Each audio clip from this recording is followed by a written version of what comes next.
नमस्कार दोस्तों, आप सभी का फिर से स्वागत है। आज के एपिसोड में हमारी चर्चा इस प्राइस एक्शन कोर्स के सबसे हॉट टॉपिक्स में से एक पर केंद्रित होगी। इसका सरल कारण यह है कि यह टॉपिक एक प्राइस एक्शन ट्रेडर को महत्वपूर्ण प्राइस लेवल्स की पहचान करने और एंट्री, टारगेट और स्टॉप लॉस पर निर्णय लेने में मदद करता है। सपोर्ट और रेजिस्टेंसेस कुछ महत्वपूर्ण फैक्टर्स में से एक हैं, जो ट्रेडिंग में आपकी सक्सेस और फेलियर के बीच का अंतर हो सकता है। सपोर्ट और रेजिस्टेंस एक चार्ट पर विशिष्ट प्राइस लेवल्स हैं, जो कि बाइंग या सेलिंग की अधिकतम लिक्विडिटी को आकर्षित करने की उम्मीद है। सपोर्ट एक ऐसा लेवल है जिस पर सेलर्स से अधिक बायर्स की अपेक्षा की जा सकती है। इसी तरह रेजिस्टेंस एक ऐसी प्राइस लेवल है जिस पर बायर्स की तुलना में अधिक सेलर्स की अपेक्षा की जा सकती है। जैसा कि नाम से पता चलता है, रेजिस्टेंस एक ऐसी चीज है जो कीमत को और बढ़ने से रोकती है। यह एक टेक्स्ट बुक डेफिनेशन है जिसे आप किसी भी स्टैंडर्ड ट्रेडिंग टेक्स्ट बुक में पा सकते हैं। आइए समझते हैं कि कुछ प्राइस लेवल्स इस तरह से व्यवहार क्यों करते हैं। हमने इस फैक्ट के बारे में बात की है कि शेयर बाजार डिमांड और सप्लाई पर चलता है। यह इस कॉन्सेप्ट के कारण है कि कुछ प्राइस लेवल्स एक बैरियर की तरह व्यवहार करते हैं और कुछ अन्य लेवल्स कीमतों के लिए बूस्टर की तरह काम करते हैं। आइए एक शेयर का उदाहरण लें जो 125 रुपये पर ट्रेड कर रहा है। मान लेते हैं कि कोई इंस्टीट्यूशन यह सोचती है कि स्टॉक आने वाली क्वार्टर्स में अच्छा प्रदर्शन करेगा, लेकिन स्टॉक का फेयर प्राइस 125 नहीं बल्कि 100 रुपये है। फेयर प्राइस प्राप्त करने के लिए वे बाजार को 100 रुपये तक नीचे ले जाते हैं, जहां वे धीरे धीरे और गुप्त रूप से अपना पोजीशन बिल्ड करते हैं। कीमत 100 रुपये के प्राइस लेवल का रिस्पेक्ट करने लगती है। यह लेवल जहां स्टॉक की डिमांड पूरी होती है और जहां से कीमतें बढ़ना शुरू हो जाती हैं, इसे सपोर्ट लेवल कहलाता है। सपोर्ट लेवल को उस प्राइस लेवल के रूप में भी देखा जा सकता है जो कीमतों को और नीचे गिरने से रोकता है। यह एक ऐसा एरिया भी है जहां बड़े बायर्स स्टॉक को खरीदेंगे। सपोर्ट लेवल पर बड़ी संख्या में बाय ऑर्डर्स दिए जाने और इन सभी ऑर्डर्स का मैच करने के लिए सेलर्स की कमी के कारण कीमतें सपोर्ट लेवल से ऊपर बढ़ने लगती हैं। एक प्राइस लेवल को सपोर्ट लेवल तब कहा जाता है जब यह करंट मार्केट प्राइस से नीचे फॉर्म होता है। इसी उदाहरण के साथ आगे बढ़ते हैं। कुछ ही महीनों के बाद कीमत 100 से 200 रुपये तक बढ़ गई। यह तब होता है जब इंस्टीट्यूशंस प्रॉफिट कमाने के लिए अपनी पोजीशंस को स्क्वायर ऑफ करने या स्टॉक बेचने के बारे में सोचते हैं। वे ऐसा इस तरह करते हैं कि बड़ी संख्या में छोटे सेल ऑर्डर्स देते हैं ताकि सप्लाई डिमांड को पूरा कर सके, या वे यह सुनिश्चित करते हैं कि जिस कीमत पर वे बेचना चाहते हैं उसी कीमत पर पर्याप्त बाय ऑर्डर्स हों ताकि प्रॉफिट्स कम ना हो। इन प्राइस लेवल्स ऐसा लगता है कि यह कीमतों को बढ़ने से रोक रहा है, तो यह लेवल एक रेजिस्टेंस लेवल है। इस प्राइस लेवल्स में सेल ऑर्डर्स की संख्या बाय ऑर्डर्स की संख्या से अधिक है या सप्लाई डिमांड से अधिक है, जिसके कारण कीमतें इस लेवल से गिरना शुरू हो जाएंगी। एक प्राइस लेवल को एक रेजिस्टेंस लेवल तब कहा जाता है जब यह करंट मार्केट प्राइस से ऊपर फॉर्म होता है। किसी भी टाइम फ्रेम में काम करने वाले एक ट्रेडर को इंपॉर्टेंट प्राइस लेवल्स का पता लगाना महत्वपूर्ण है जहां कुछ प्राइस एक्शन हुई थी। महत्वपूर्ण प्राइस लेवल्स की पहचान करने के लिए आप प्राइस एक्शन टेक्निक का उपयोग करके अधिक सफल ट्रेड कर सकते हैं। आइए जानें कि एक सिंपल 4 स्टेप प्रोसेस द्वारा हमारे चार्ट में सपोर्ट और रेजिस्टेंस कैसे ड्रॉ करें। ये 4 स्टेप्स इस प्रकार हैं: डेटा पॉइंट्स को लोड करना और चार्ट को जूम आउट करना, ऑब्वियस प्राइस एक्शन जोन्स की पहचान करना, इन प्राइस जोन्स को अलाइन करना, और अंत में एक हॉरिजॉन्टल लाइन बनाना। अब हम इन स्टेप्स पर अधिक विस्तार से डिस्कस कर सकते हैं। स्टेप 1, डेटा पॉइंट्स को लोड करना और चार्ट्स को जूम आउट करना है। ट्रेडिंग के लिए अपनी पसंदीदा टाइम फ्रेम चुनने के बाद आपको चार्ट को जूम आउट करना होगा। ऐसा इसलिए है क्योंकि आप बड़ी पिक्चर देखना चाहते हैं। एक बार जब आप बड़ी पिक्चर देख सकते हैं तो यह आपकी आंखों के लिए और अधिक स्पष्ट है कि आपको किन महत्वपूर्ण लेवल्स पर ध्यान देना चाहिए। यदि उद्देश्य इंट्राडे ट्रेडिंग के लिए शॉर्ट टर्म सपोर्ट और रेजिस्टेंस लेवल्स की पहचान करना है, तो आपको कम से कम 3 से 6 महीने के डेटा पॉइंट्स लोड करने होंगे। और यदि आप स्विंग या पोजिशनल ट्रेडिंग के लिए लॉन्ग टर्म सपोर्ट और रेजिस्टेंस की पहचान करना चाहते हैं, तो कम से कम 12 से 18 महीने के डेटा पॉइंट्स लोड करें। जब आप अधिक डेटा पॉइंट्स लोड करते हैं तो चार्ट अधिक कंप्रेस्ड दिखाई देता है। दूसरा स्टेप, कम से कम 3 प्राइस एक्शन जोन्स की पहचान करना है। एक प्राइस एक्शन जोन को चार्ट्स पर स्टिकी पॉइंट्स के रूप में दर्शाया जा सकता है। ऐसा इसलिए है क्योंकि यह लेवल्स आंखों में चिपक जाता है या आपकी आंखों को आसानी से दिखाई देता है। तो अगर लेवल स्टैंड आउट करता है तो स्तर मायने रखता है या यह इंपॉर्टेंट लेवल है लेकिन अगर आप अपनी आंखों पर संदेह कर रहे हैं और पूछ रहे हैं कि क्या यह एक स्तर है या नहीं, फिर इसे नज़रअंदाज करना ही बेहतर है, क्योंकि यह एक महत्वपूर्ण लेवल नहीं है।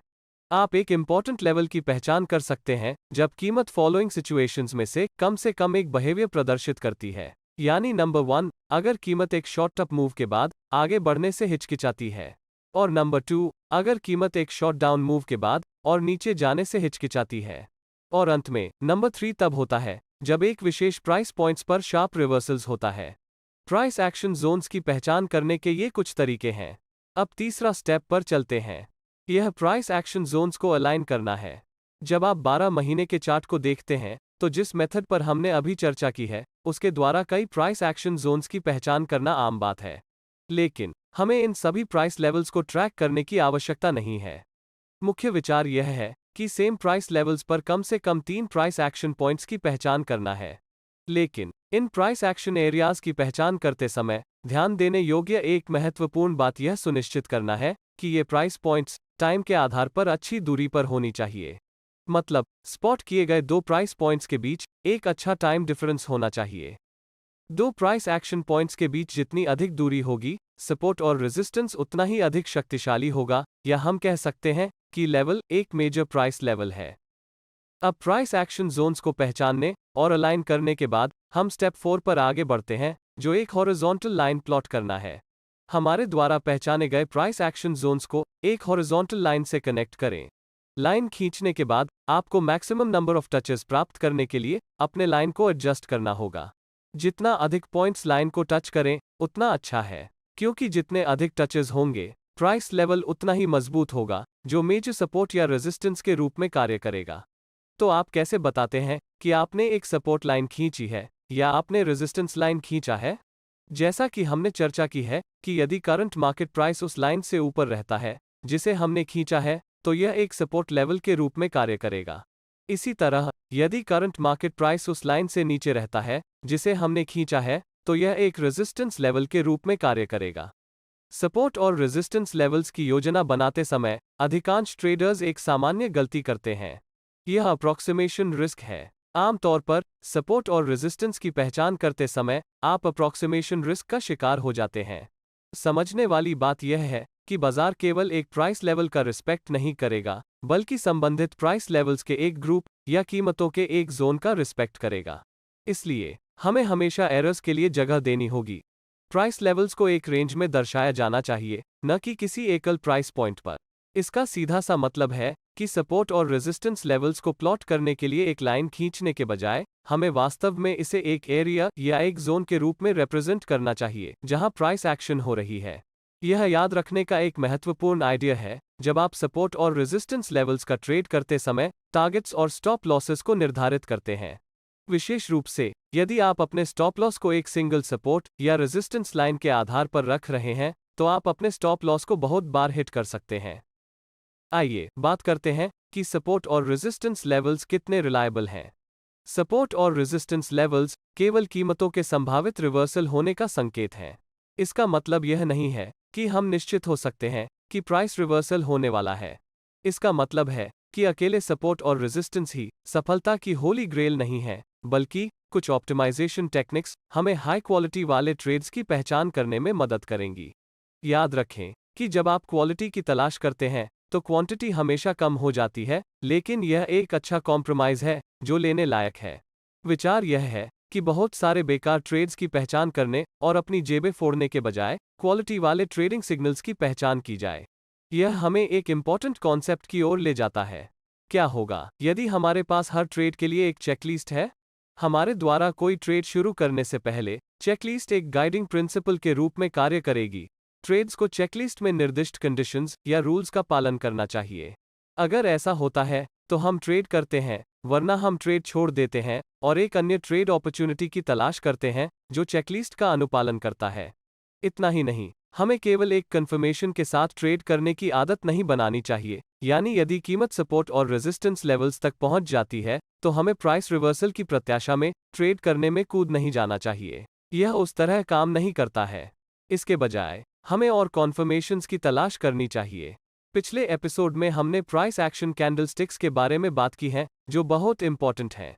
ट्रेडिंग सिस्टम्स बनाने के लिए सपोर्ट और रेजिस्टेंस लेवल्स के साथ इनमें से कुछ प्राइस एक्शन कैंडलस्टिक्स का उपयोग करना एक बहुत अच्छा हैबिट है, यानी एक कॉन्फ्लुएंस ट्रेडिंग सिस्टम बनाना है जो एक सिंगल कन्फर्मेशन से अधिक प्रभावी है। अपना खुद का सिस्टम बनाएं और एक चेकलिस्ट भी बनाएं, क्योंकि चेकलिस्ट का एक और फायदा है, यह आपको डिसिप्लिन होने में मदद करता है, क्योंकि डिसिप्लिन ट्रेडर की सफलता का लगभग 80% हिस्सा बनाता है। तो मेरी राय में चेकलिस्ट आपको अनुशासित होने के लिए मजबूर करती है। यह आपको अचानक और लापरवाह ट्रेडिंग डिसीजंस लेने से बचने में भी मदद करेगा। हम अपकमिंग एपिसोड्स में सपोर्ट और रेजिस्टेंस लेवल्स पर अपनी चर्चा जारी रखेंगे, क्योंकि यह एक एक्सटेंसिव टॉपिक है जिसके लिए गहरी समझ की आवश्यकता है।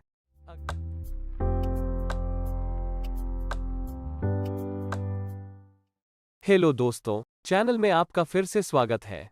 पिछली एपिसोड में हमने सपोर्ट और रेजिस्टेंस के बारे में बेसिक कॉन्सेप्ट्स पर चर्चा की है। इस वीडियो में हम सपोर्ट और रेजिस्टेंस लेवल्स के हायर कॉन्सेप्ट्स की तलाश में एक कदम और आगे बढ़ेंगे।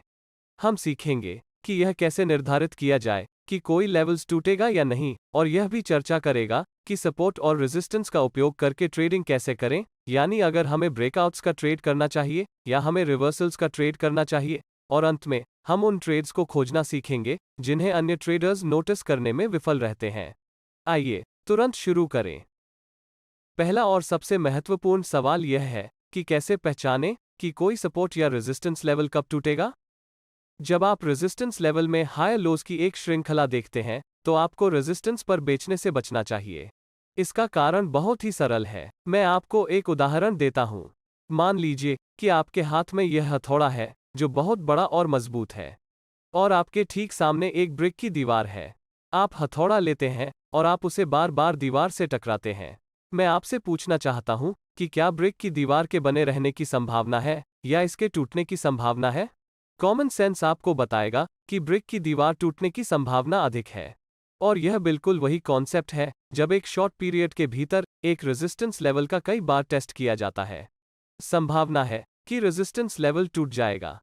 मुझे 100% यकीन नहीं है कि लेवल टूटने वाला है, क्योंकि ट्रेडिंग में कोई भी 100% निश्चित नहीं हो सकता है, लेकिन रेजिस्टेंस लेवल के टूटने की संभावना अधिक है।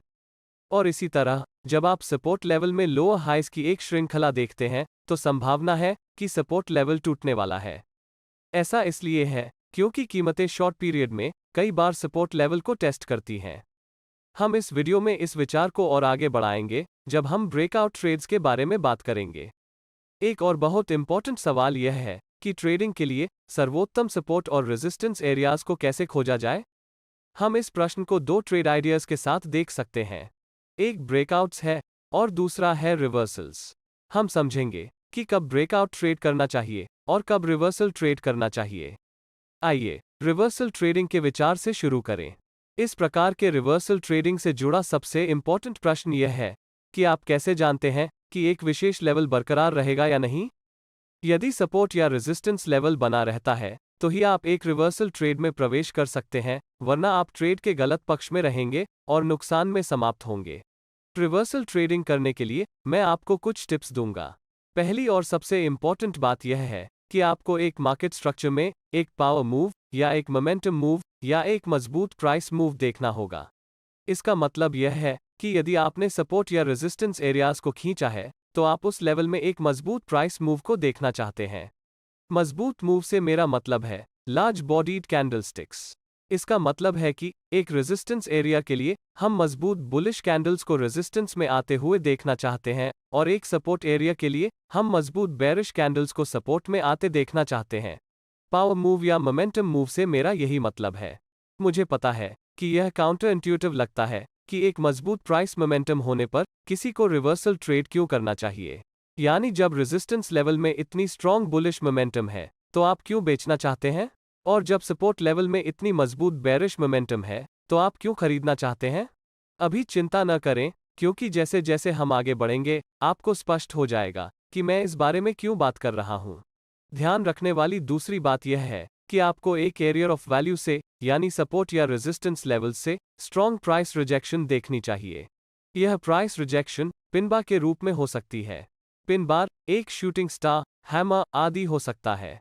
विचार एक लॉन्ग विक्ड कैंडल को देखने का है, जो इंगित करता है कि प्राइस उस एरिया ऑफ वैल्यू से रिजेक्ट हो जाता है जिसे हम देख रहे हैं। आइए इसे रेजिस्टेंस के मामले में समझते हैं। एक बड़ी बुलिश कैंडलस्टिक रेजिस्टेंस लेवल में आती है और वह अचानक रिजेक्ट हो जाती है। प्राइस रिजेक्शन जितनी मजबूत होगी, ट्रेड उतना अच्छा होगा। ठीक यही आप देखना चाहते हैं। आइए इस आइडिया को थोड़ा और गहराई से समझते हैं। इनिशियली मैंने मेंशन किया है कि हमें सपोर्ट या रेजिस्टेंस के एरियाज में एक मजबूत मोमेंटम मूव या पावर मूव को देखने की जरूरत है। पहले मैं समझाता हूं कि आप सपोर्ट या रेजिस्टेंस लेवल्स पर लार्ज बॉडीड कैंडलस्टिक्स को क्यों देखना चाहते हैं। मान लीजिए कि जब आप रेजिस्टेंस एरिया को देखते हैं और जब आप उस रेजिस्टेंस लेवल पर एक मजबूत प्राइस मूव देखते हैं, इस पॉइंट पर अपने आप से पूछें कि वास्तव में रेजिस्टेंस लेवल क्या है। पिछले वीडियो में हमने डिस्कस की थी कि एक रेजिस्टेंस एक प्राइस लेवल है जो मार्केट प्राइसेस को ऊपर बढ़ने से रोकता है, या बस यह एक ऐसा लेवल है जहां सप्लाई अधिक होती है।